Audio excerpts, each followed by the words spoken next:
Nesse bimestre de Geografia, vamos ver a globalização. Ela tem suas vantagens e desvantagens. As vantagens são, por exemplo, o compartilhamento de informações e o compartilhamento de novos métodos eficientes. Além disso, há também a descentralização da produção, como, por exemplo, um país ajuda o outro, ou seja, um país não precisa necessariamente produzir tudo o que ele vai usar. Entre as desvantagens estão a perda do individualismo e da identidade cultural, que pode levar ao surgimento de células terroristas, e o aumento da desigualdade social.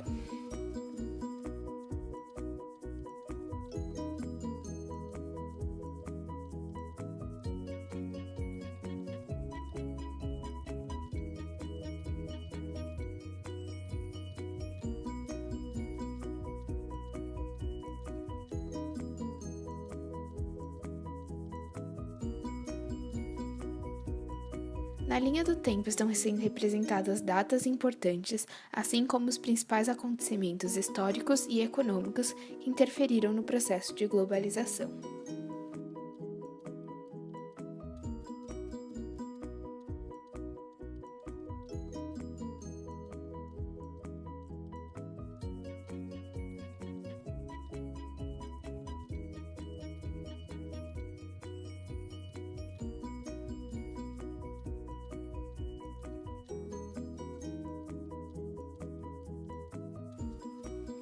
O capitalismo mercantilista ocorreu entre os anos de 1500 e 1800, na época da expansão marítima e comercial europeia.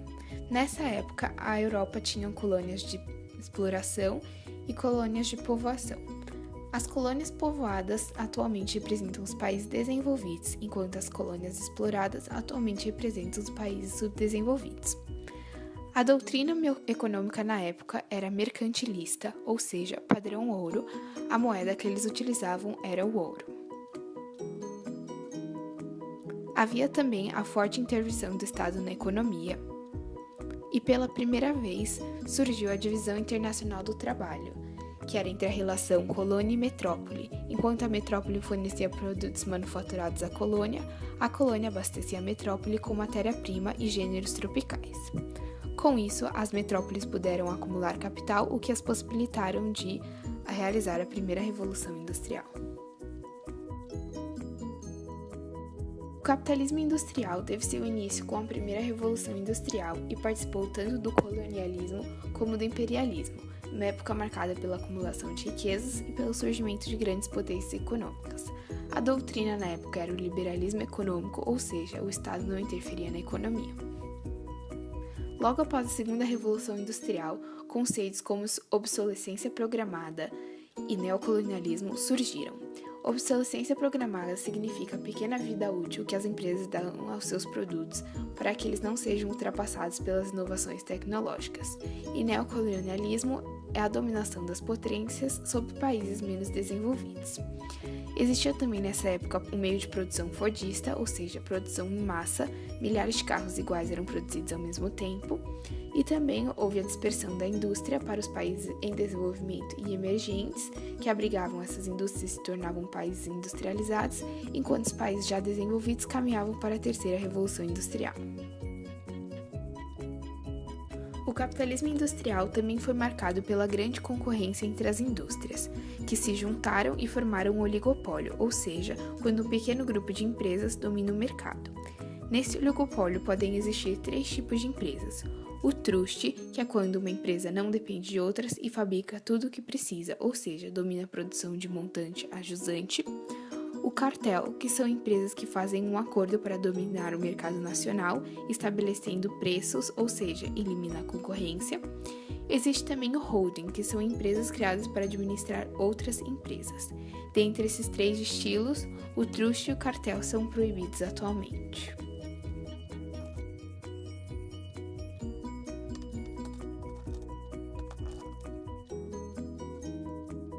Nessa época, também surgiu a nova divisão internacional do trabalho. Dessa vez, em vez de ser entre metrópole e colônia, ocorreu entre países capitalistas avançados, novos países industrializados e países de economia primária ou agrários. Enquanto um faz investimentos no outro, ele é responsável por supri-los com matéria-prima e produtos industrializados.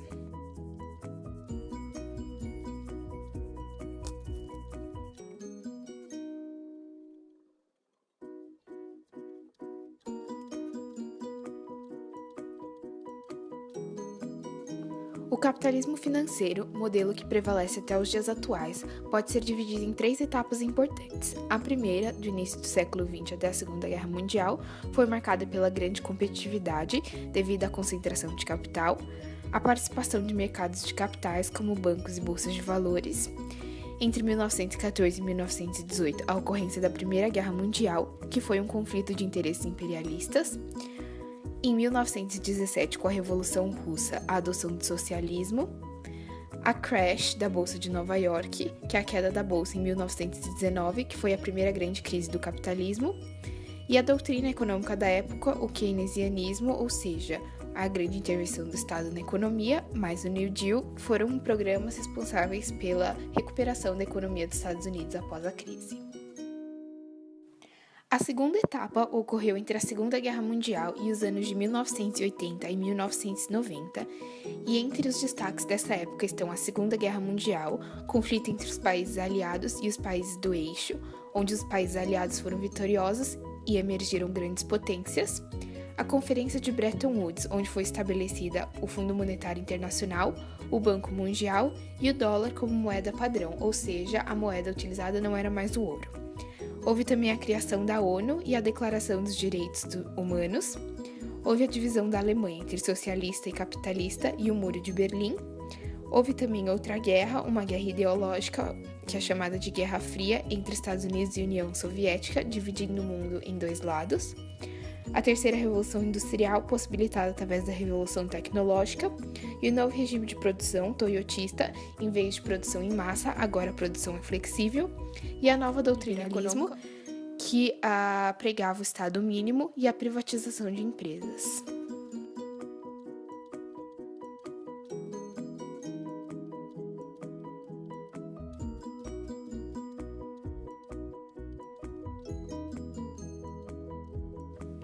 A terceira etapa ocorreu entre os anos de 1989 e 1990 até os dias atuais e foi marcada pela consolidação da globalização, pela queda do Muro de Berlim e reunificação da Alemanha, pelo fim do socialismo e da Guerra Fria e, consequentemente, fim da União Soviética, pelo surgimento de blocos econômicos como a União Europeia, a NAFTA e o Mercosul, o avanço da tecnologia e da informação, que permitiu a integração de áreas, como a área de mercado de produção, consumo, trabalho e financeiro, e também a internacionalização dos problemas.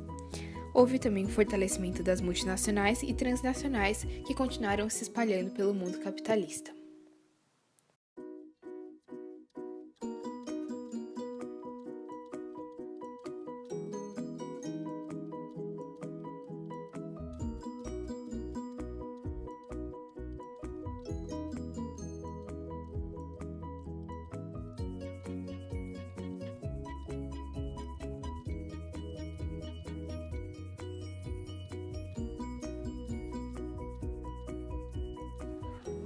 A criação da ONU, a Organização das Nações Unidas, aconteceu em 1945, após o fim da Segunda Guerra Mundial. A Carta das Nações Unidas foi assinada por 50 nações, exceto as que participaram do eixo. A ONU era uma segunda alternativa para que as nações, juntas, pudessem criar marcos de relações amistosas no mundo. A primeira alternativa foi a Liga das Nações, depois do fim da Primeira Guerra Mundial, mas que não obteve sucesso.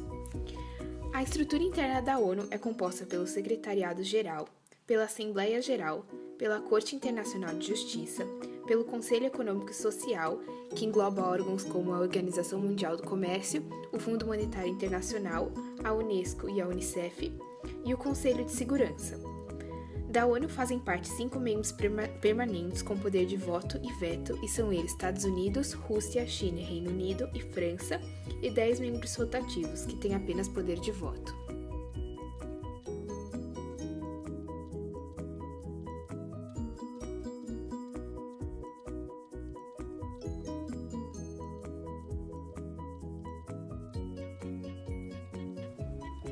Nesse bimestre, existem alguns temas que é importante dar atenção.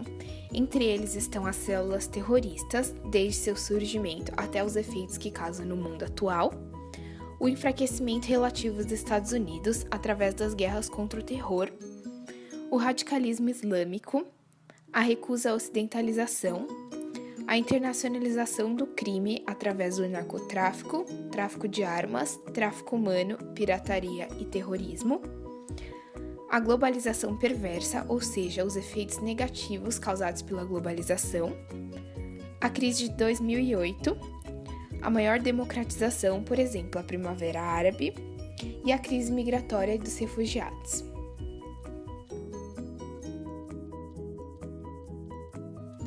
Não só para a geografia, mas é muito importante ter uma noção de o que cada um desses temas significa atualmente. Então eu sugiro que vocês deem uma lida nas notícias ou alguns artigos que explicam sobre esse, porque eles têm uma importância muito grande no mundo atual e são tópicos de atualidades que vão ser sempre cobrados.